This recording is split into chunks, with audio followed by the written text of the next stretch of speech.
Simple and tasty గోంగూర పచ్చడికి కావాల్సిన ingredients: వేయించుకున్న వెండుమిర్చి, గోంగూర, సాల్ట్, ఉల్లిగడ్డ, వెల్లుల్లిపాయలు, జీలకర్ర.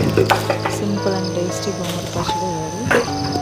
ఇలా మిక్సీ జార్లోనే రోట్లోనే నూరుకొని తింటే, వేడి వేడి అన్నంలోనే నెయ్యి వేసుకొని గోంగూర పచ్చడి వేసుకొని తింటే ఆ టేస్టే వేరు. సో సింపుల్గా ఈ రెసిపీ అయితే నేను చాలా ఇష్టపడి చాలా టేస్ట్ అయితే ఉంటుంది.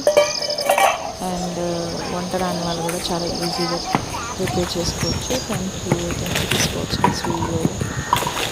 లైక్, సబ్స్క్రైబ్ చేయండి. Thank you. Share also.